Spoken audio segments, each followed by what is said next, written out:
let's dive into that business about this maintenance of family exemption for kids for education, because that's a really big thing. This, because education's expensive.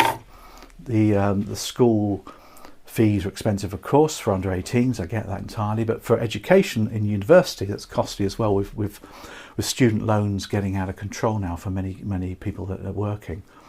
So I'm going to have a case study for you, which I'm going to get your thoughts on as well, which we've created to illustrate this family exemption thing. So let's just pop over to our slides then for this one as well. So of course, we're talking about signing bonds. So here's the case study I've got for you, which involves Sarah, Emma and James. There's Sarah, she's the mum, and there's Emma and there's James, who are the university kids. So I love, you couldn't tell that's an AI picture, could you really? Or maybe you could. Okay, so what's the scene here then? Sarah is a successful business owner. I'll pop in there as well. Let's pop over here. There you go. She's a successful business owner and wants to help her two children, Emma 20 and James 19, through university.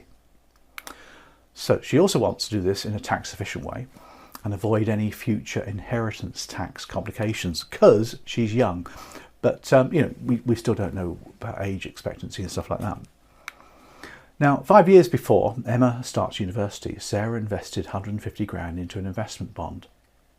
So straightforward investment bond, and it's been growing quite nicely. It's obviously built up quite a bit of value, depending on the fund, of course. So that's the situation. Let's keep it going. When Emma and James reach university age, Sarah assigns the bond to them outright. So there's no trust or anything like this. So when Emma and James reach university age, Sarah assigns the bond to them outright. Because they're adults, no trust is needed.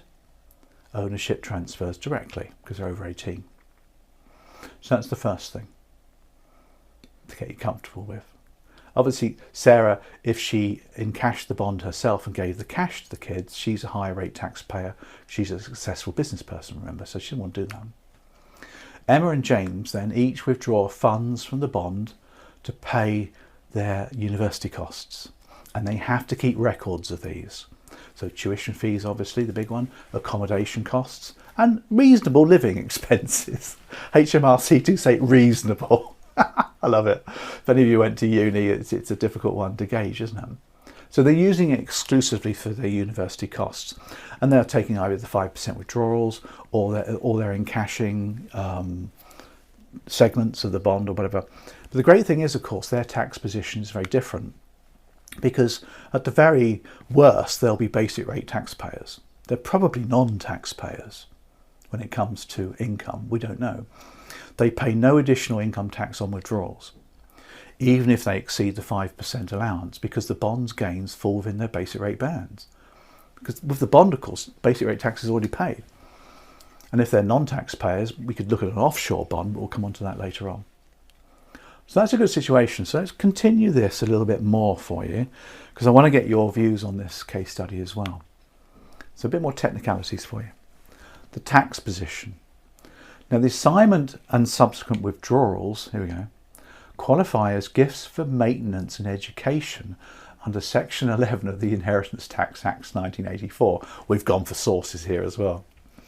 Because it's been used for their university, full-time university, it qualifies.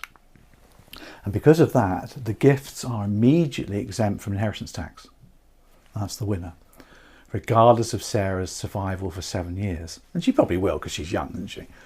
But that's the point about this particular option from parent to child. Let's keep it going. By the time both children graduate, the bond's fully encashed, and Sarah has effectively reduced her estate without triggering any IHT charge.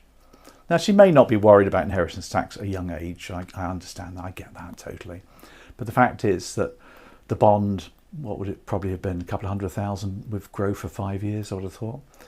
That's more than enough to pay for 3 or 4 years at university for both kids. Although actually, it does cost a lot of money, as you know. They could probably have a good time too.